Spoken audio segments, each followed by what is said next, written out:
How can I control my anger better? Dr. Chloe, take it away. Yeah, so that's a great question. I actually get a lot of clients with anger management issues. And I do just want to say first that if your anger is in any kind of a place where it causes you to think about physical harm to yourself or others, by all means, please call 911. The types of anger management tips that I work with are usually more for people that they maybe yell at someone, or maybe they get snippy, or maybe they get passive aggressive. But the kinds of tips I'm talking about in general here are for those types of things. And if you're ever at a place where you think you could hurt anyone else, yourself or anyone else, please call 911 or, get help for that. But so to control your anger better, I would actually say the first thing to do in general is to, ironically, congratulate yourself when you realize you're getting angry. A lot of the anger management clients I work with have had negative experiences with their angry outbursts. And so what they try to do is say, I'm just going to breathe. I'm just going to take it easy. I'm not going to get upset. I'm not going to let things get to me. And then they end up just stuffing it all down until they end up having a big outburst. And then the outburst actually only confirms to them, oh, damn it. When I get angry, things go sideways. And so I'm just going to try to stuff it harder down. I'm just going to not, get upset. And then the cycle just keeps repeating and getting worse. So what I encourage them to do is actually to pay attention to the anger and to welcome the awareness of it when it's at lower levels, because what we really want to do is have you learn how to express yourself when you're merely irritable, when something is happening that's bothering you and you're not like totally crazy about it, but you're just having an awareness that this is a friction point and that you want to talk about it. Anger is usually assigned in some ways that our boundaries are being a little bit crossed. And so we have that, need to learn how to articulate what's bothering us, to think about the needs that we have, and to figure out how to get them met. That's the healthy function of anger.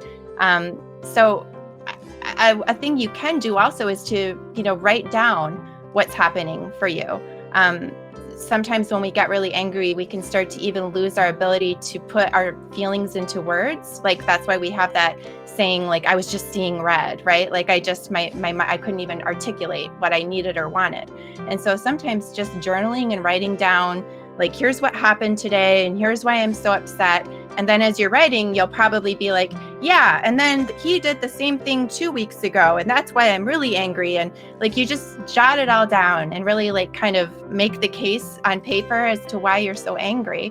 And then see if you can find a way to soften the message if appropriate. And, talk to the person and say, look, I have to acknowledge to you, I found myself getting pretty upset about X, Y, and Z.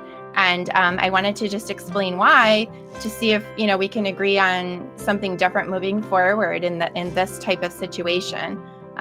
So again, we control our anger, making sure not to stuff it down, but really learning how to actually harness it and use it. And I want to thank you again, because I'll tell you, I personally used to really eschew anger. Like I wanted to never be angry. I thought anger was an ugly emotion. This is me as a teenager. I'm not a teenager anymore. And this was me pre-psychology training and pre-therapy. So, but I used to just think anger was an ugly emotion and I just didn't want to deal with it. And what happened is I ended up getting mistreated a lot by people, because people would mistreat me and I would just try to be really nice. And then I would build up a lot of just passive aggressive, kind of resentment or low expectations. I would come to expect people to treat me poorly because I wasn't allowing my anger when I was encountering poor treatment to cause me to, shift into setting better boundaries or ending the relationship or asserting myself or whatever.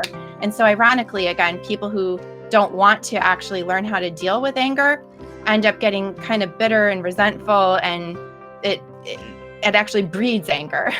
So what I finally learned in therapy and with psychology training is that the best thing to do when we find ourselves getting angry is to assume that we might have some kind of good reason, and then try to figure out how to describe what that reason is, and then take some kind of healthy action around that reason. And if there's no reason and you can't find a reason and you're just angry, then I would encourage you to go to therapy and try to explore yourself and have someone ask you some probing questions maybe to help you figure out why you're so angry.